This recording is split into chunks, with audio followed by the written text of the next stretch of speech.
Assalamu alaikum wa rahmatullah. Ladies and gentlemen, this is me again, Dr. Halimah, and today we are going to start with lecture number 1. And the title of the lecture is, What is Translation? Now, in this session, we are going to go through the following points. I will mention the points so that you are aware of what's going to happen in a minute. We will find out about the learning outcomes of this lecture. We will talk about the meaning of translation as a noun or as a verb. We will explain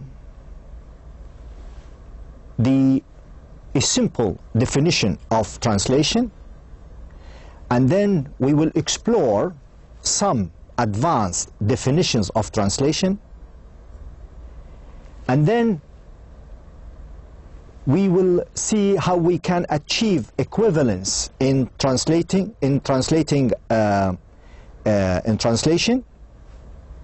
and then we will see how we can use the 6WH question in looking for equivalence in translating a text.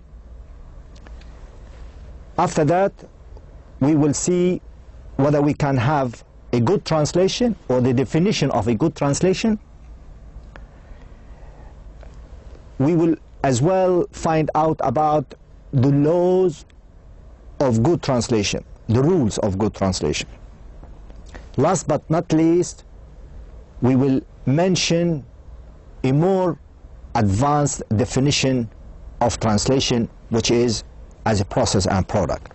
So these are the points we will cover through our session today. Now, if we, as I mentioned in my introductory session, we should ask ourselves, and you ask yourselves, what are the learning outcomes of this lecture? Now, by the end of this lecture, you should be able to show knowledge of different meanings of the term of translation. You should also be able to show knowledge of different definitions of translation as a phenomenon. And hopefully, by the end of this lecture, you should be able to make your own definition or your own concept of translation. So make sure that you are able to do these 3 by the end of this lecture. If you can't, then you need to go back and do some work and go through the lecture again until you learn these 3 things.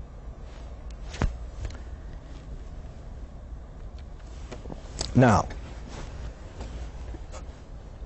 before you answer the question, what is translation, we need to know the meaning of translation. What is the meaning of translation as a noun or as a verb? Now, I have mentioned here about 4, just to give you an idea about the meaning of translation. As you can see, number 1, the origin of the word translation is the Latin word translatus,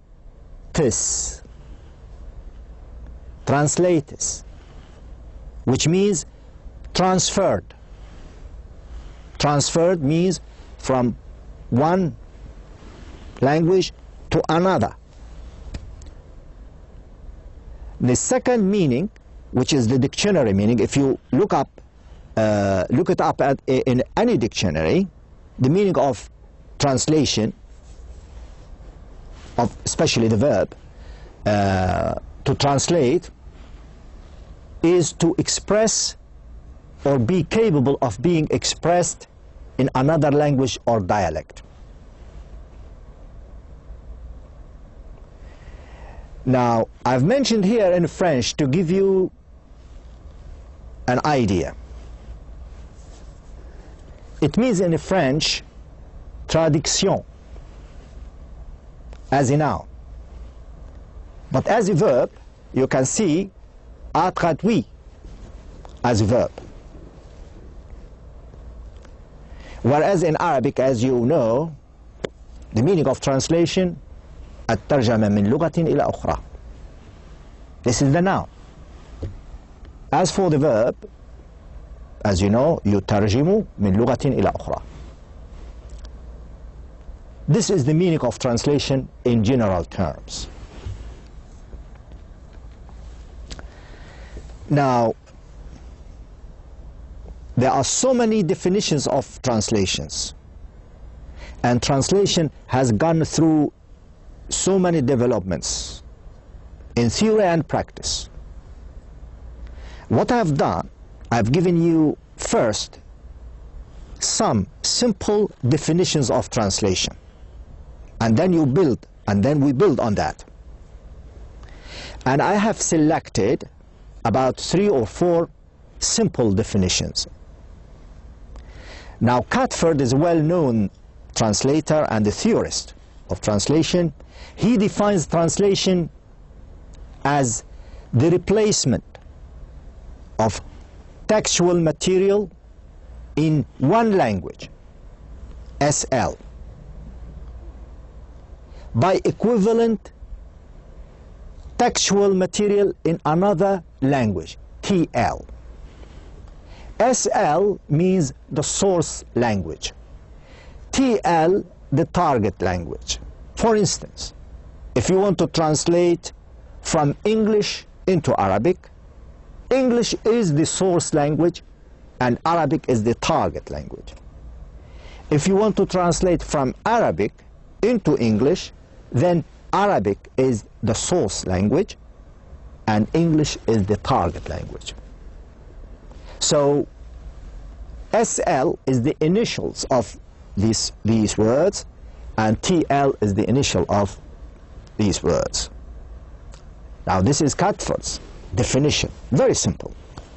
Now Peter Newmark defines translation as a craft. Imagine, as a craft, consisting in the attempt to replace a written message and or statement in one language by the same message and or statement in another language. It is more or less the same as the top one. But if you have a message or if you have a statement in English, you need to replace it with the message and the statement in Arabic. And the same, if you have a message in Arabic or a statement in Arabic and you want to translate it from Arabic into English, you need to replace this message or this statement into English. Bell looks at or defines definition from 2 points of view. Or he doesn't define it actually, he just mentions it. He mentions 2 views. One view look at translation as an art. Why as an art? Because it used to be done especially when the scholars of last century were preoccupied with the translation of literary texts as a pastime. In the past, in the last century, scholars or writers or translators, or not really translators, but scholars, they used to translate or they used to practice translation in their leisure time. I mean, it's not like they are making money out of it. No, it was like a pleasure for them, especially when they wanted to translate literary text like poetry, drama, novels, and so on. Another view Bell mentions, as you can see, it looks at translation as a profession, where the majority of translators are professionals engaged in making a living rather than a pastime. This is mainly clear in the translation of technical, medical, legal, and administrative texts. In other words, translation is like a profession. Translators are like professionals. They make a living out of translation. So, they translate because they want to make money. And what do they translate? They translate mainly all these technical material like legal English or medical text or administrative text, all other types of texts. So Bell mentions two types, two definitions or two views of translation. One, they look at it as an art, and one looks at it as a profession, as I have explained. In the present sense of the word, another definition, simple definition, we can look at translation as a generic term used to refer to the process of rendering a text in one language into an equivalent text in another. Really, translation is like an idiom or a word or a term used to refer to the process of rendering. Rendering what? Means transferring, means conveying, means translating really from one language into another language. But the important word here is equivalent. So if you have a text in Arabic, you need to find it an equivalent text in English, and vice versa. The concept of equivalence, we will come to it later in the session. So these are just simple definitions of translation. Okay, now as you can see, we move to advanced definitions of translations, more comprehensive than the simple ones. This is due to the developments in translation studies during last century. Now Bell seems to suggest a more comprehensive definition of translation which stresses the dimension of semantic and stylistic equivalence in translation. Now, here we have two keywords, semantic and stylistic equivalence. Very important points. Semantic, which has something to do with the meaning, and stylistic, which has something to do with the style. Equivalence, you will find out later what we mean by equivalence. Now, for him, translation is the replacement of a representation of a text in one language by a representation of an equivalent text in a second language. Represent means to act exactly in place of somebody or in place of something. Like this text in Arabic, we want it to be in English, so the English text should be exactly a representation of this. In other words, the English text should be exactly the same, similar to the Arabic text. In other words, equivalent in meaning and in style.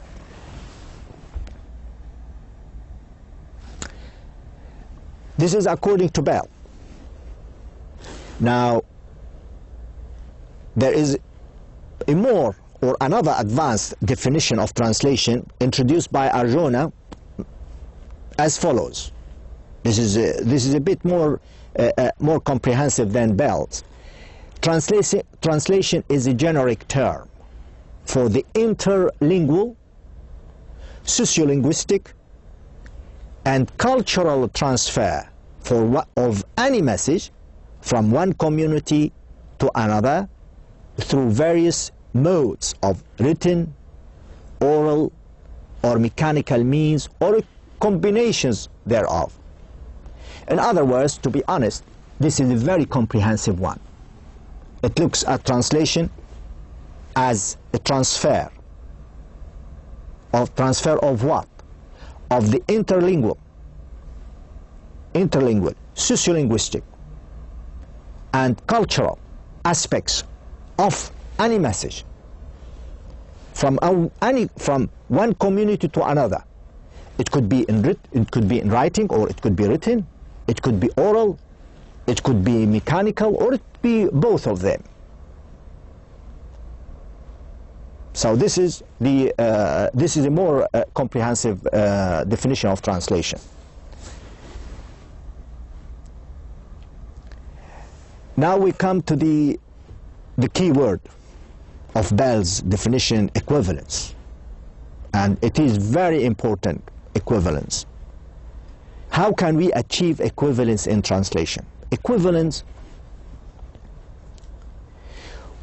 when we are faced by a text, written or oral, in a language we know, we are able to work out its equivalence by looking into the following. Now, if you know Arabic and you want to translate a text from Arabic into English, and you want to work out, means you want to find out the equivalence of this text, of this message, or this statement, or this text, okay? You want to translate from Arabic into English, or from English into Arabic. What can you do as a start? Now, what you have to do, or what you can do, you can look into the following points. The semantic sense of each word and sentence. You have to check the meaning. And the meaning, the sense, the semantic sense means the meaning of each word and each sentence. You can't translate it if you don't know the meaning. Now, the second one, it's communicative value. Number 3, its place in time and space. And number 4, the information about the participants involved in its production and receptions. Don't worry about this. The second slide will explain all this in more detail. But these are the points you need to look at if you want to find out or work out the equivalence of any text you want to translate from one language into another. Now, this is very important, a very important point. Now, how can we use the 6WH question in looking for equivalence in translating a text? I'm sure the majority of you are aware of the 6WH question. The 6WH question can be used not only in translation, can be used in all walks of life, in all aspects of professions. You can always ask yourself these 6 questions before you do anything. This is off the subject, but here Bell uses these 6WH questions to find out about the equivalence of a text. Now, question number 1, or the first WH question, what? You ask yourself, what is the message contained in the text? Before you translate any text or any message, you ask yourself, what is the message contained in the text?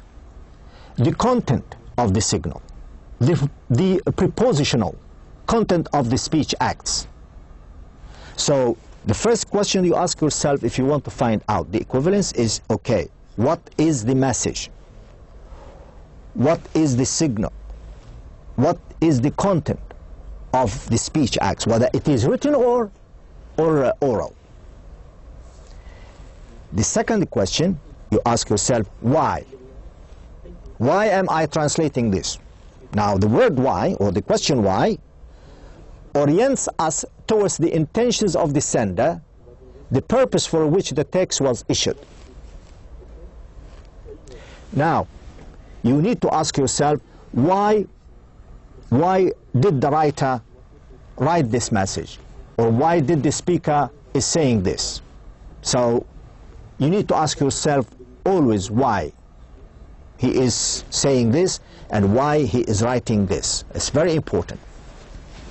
Now, the third question you ask yourself when you want to translate any message, any text, any statement, is when. When is this statement was issued? Now, when is concerned with the time of communication realized in the text and setting it in its historical context, contemporary or set in recent or remote past or future. Now, when you are translating a text or a message or a statement, again, you can apply this question when. When was this written? The time is very important.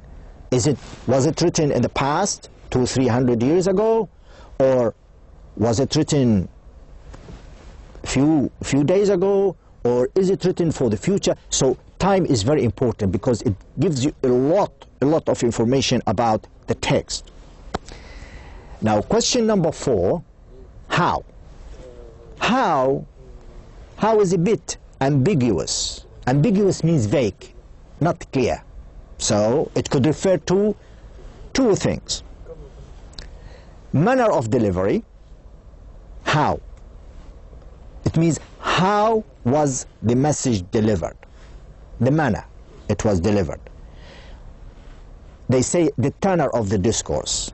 Was the tenor or was the manner of the writer or the speaker serious or ironic or comic? So you need to understand the tenor of the discourse, the manner of the discourse was delivered. The second, it could refer to the medium of communication. Now, the mode of discourse, there is a big difference between a written discourse and oral discourse, and this is very important if you want to find out about the equivalence of this particular discourse. So how is concerned with the manner of delivery or the medium of communication. Now, question number 5, where? The W question number 5, where, is concerned with the place of the communication, the physical location of the speech event realized in the text. The place. I mean, the text, did it take place in Europe? Did it take place in the Arab world? So you need to check about the place. Did it take place in the company? Did it take place in another place? So the place of the text, the place mentioned in the text, plays a great role in helping you find it out, the equivalence of that text or that message or whatever you call it, is a message or a text or a statement or a discourse. Now the last question, who? Who refers to the participants involved in the communication, the sender and receiver or receivers. Both spoken and written reveal the characteristics of the speaker or writer as an individual. In other words, when you translate, after you have read it, you ask yourself, who wrote it? What kind of person was he? It is addressed to who? The receiver. Now, when you go through the text, you will be able really to get a lot of information about the person who wrote the message and to who it is written to. So the main characteristics and the main qualities, and this would affect the message, and consequently it would help you find out the equivalence of the text in another language. So These 6 WH questions, if you apply them properly into any text you want to translate from one language into another, help you find the right equivalence of a text or a message or a statement.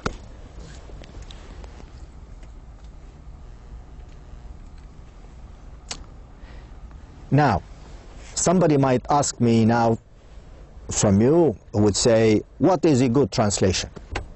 It's a very difficult question. A very difficult question. Although Bell defines a good translation, but it's my personal view, it's a matter of taste. It's a matter of taste. Before we go through Bell's definition.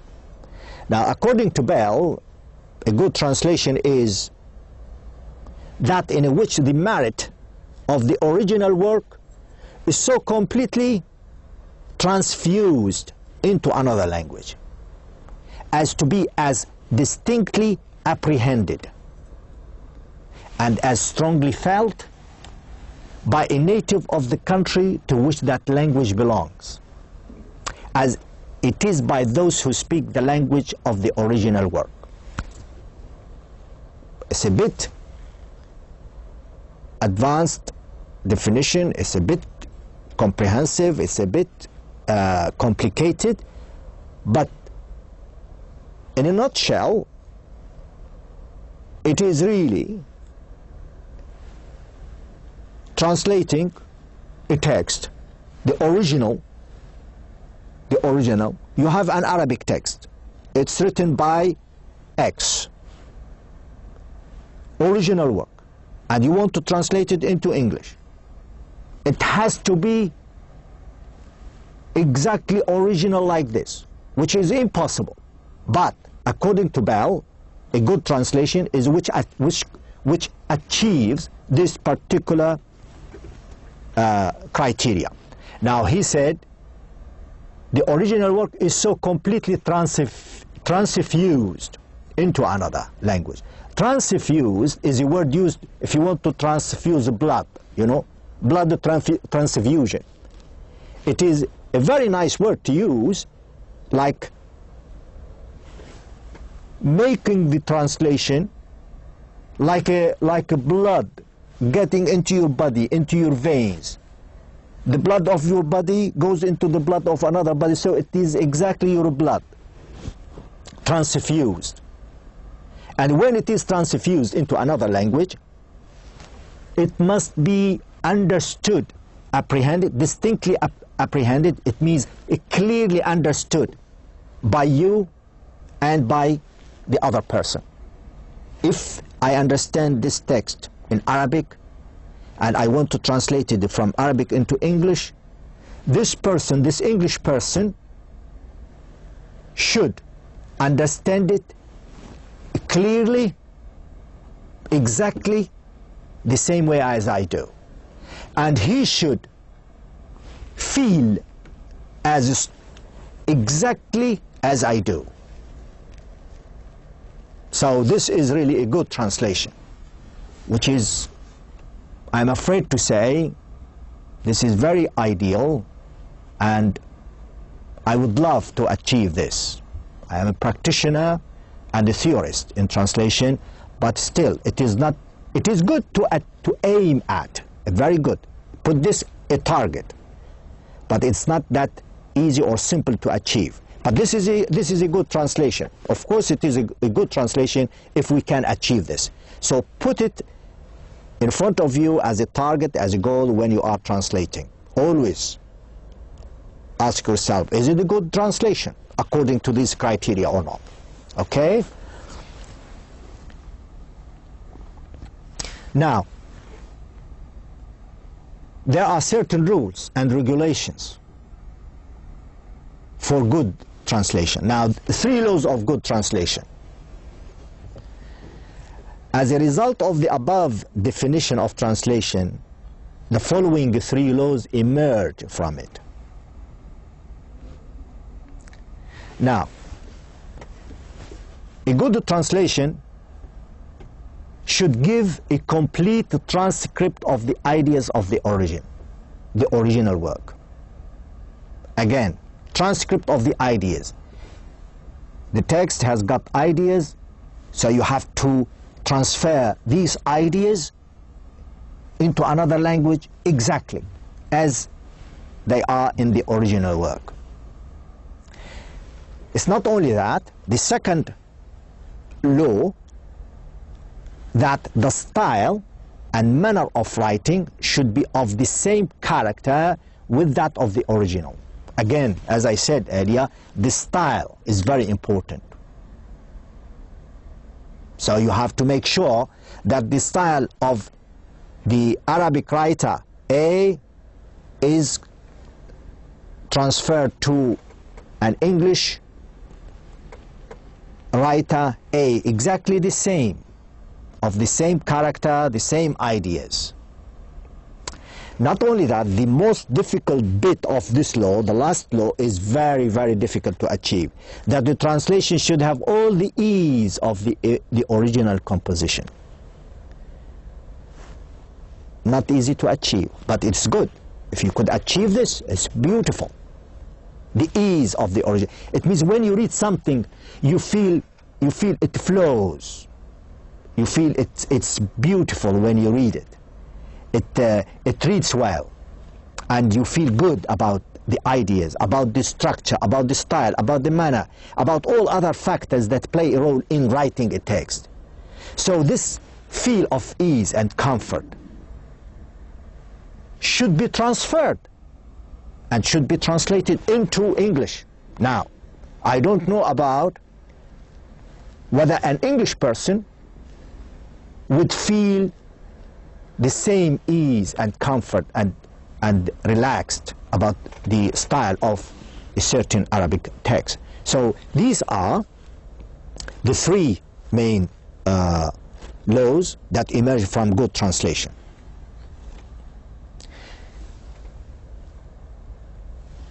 The most or a more advanced definition of translation can be seen when we look at it as a process and product. This is a very recent development in translation, and it is a very important, and I would like to end my session with this particular point about translation. So translation could be defined as the abstract concept which encompasses both the process of translation and the product of that process. In other words, translating is the process. It means that to translate means it is the activity rather than the tangible object. It is the activity you are translating. It is not the product. It is the process. It is how you are working it out. So this is the process, and it's been researched a lot, this process of translation. So translating is the process, and translation is the product of the process of translating. In other words, the translated text. So a more advanced definition of translation is really to look at translation as a process and a product. Process is the activity, and a product is the translated text, the result. And I would like to thank you very much for this session, and see you next session, inshallah. Thank you.